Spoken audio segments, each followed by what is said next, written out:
Mga ka-Republic, sa record na isang panalo, 3 talo, marami ang nagsasabing delikadong sitwasyon ito para sa Barangay Ginebra.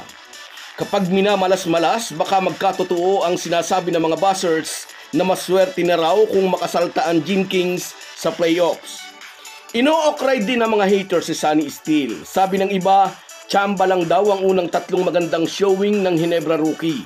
Pero nang makaramdam daw ng pressure sa Dubai, 1 puntos lang ang naging kontribusyon.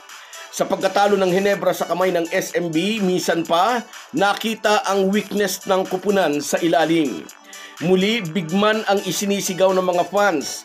Bigyan ng bigman ang Gin Kings. Bakit daw panay ang galaw sa Magnolia pero parang tinitipid naman ngayon ni Al Francis Chua ang Ginebra?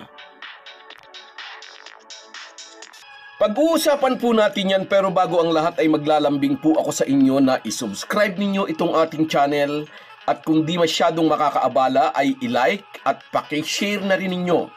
Malaking bagay po yan sa aming mga vlogger. Maraming salamat. Mga ka-Republic, may mga kumakalat na report na hindi raw masaya si Al Francis Chua sa performance ng Barangay Ginebra. Kasi nga sa 4 na laro ay 1 pa lang ang naipapanalo ng mga mag-aala. Para sa mga Ginebra fans, masakit sa kanilang mata na sa team standings ay kahanay ang Gin Kings na mga kupunang palaging nasa puwitan ng standings. Natalo ang Ginebra sa kanilang huling laro na ginanap sa Dubai. Bagsak ang kanilang record sa 1 panalo, 3 talo. Delikado ito. 7 laro na lang ang natitira sa Ginebra at kung gusto nilang makasalta sa top 4, kailangan nilang maipanalo lahat ang natitirang laban. Kapag minamalas-malas, baka nga hindi pa rin sure sa top 4 finish kung makakadikit sila ng 7 sunod-sunod na panalo. At kung malalaglag ang Ginebra sa lower 4, may mabigat na bagahe silang susuungin na twice to win disadvantage. At hindi nga raw masaya si Al Francis Chua sa performance ng mga bataan ni Team Cone. Ang totoo, may mga fans na nananawagang pasibati na rin si Team Cone. Hindi na raw ito effective. Basang-basa na raw ng mga local coaches sa PBA ang triangle offense ng American mentor. Kay LA Tenorio na nga lang daw, although bagong coach pa lang si LA, parang 1 step ahead pa raw ito kaysa kanyang mentor. Anyway, sa palagay natin ay hindi ibubunto ni Al Francis Chua ang lahat ng sisi kay Team Cone. Naniniwala tayong magkasama silang nagdesisyon ng patalsikin si Christian Standhardinger. Kaya dapat magkasama rin silang solusyonan ang problemang dinaranas ngayon ng Ginebra. Napansin ng mga fans, bakit parang mas nakatutok ngayon si Chua sa pagpapalakas sa Magnolia? Off-season pa ay naging busy na si LA Tenorio sa pagpapalakas sa bago niyang team.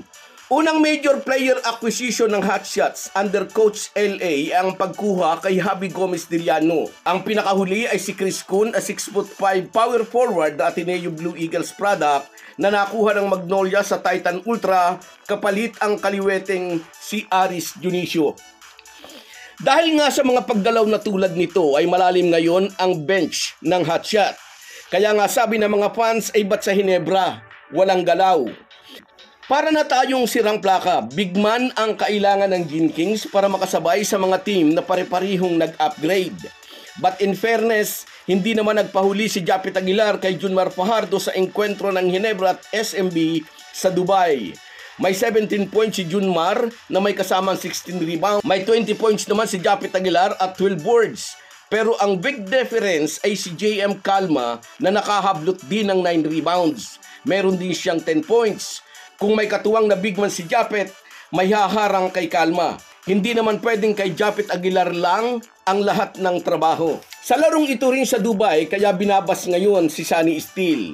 1 point lang kasi ang naging puntos dito ng Ginebra rookie. Nakachamba lang daw si Steele sa 3 unang game na maganda ang kanyang performance. Kantsaw pa ng mga buzzer, dito na raw magsisimula ang pagbabangko sa Ginebra rookie. Doon daw kasi mahusay si Team Cone sa pagbabangko ng players. Anyway, dahil nga hindi satisfied si Al Francis Chua sa current standing at performance ng Ginebra, baka raw kikilos na ito para naman lumalim ang bench ng kupunan. At may mga nagsabi pa gagamitin daw trade asset si Jamie Malonzo na maagang sinipa ng pinuntahang team sa Japan B-League. Pero malaki ang duda natin sa chismis na ito. Covered si Maloso ng 3-year ban at sa ating palagay hindi siya basta-basta mapapatawad ng PBA board kung saan ay si Al Francis Chua ang vice chairman.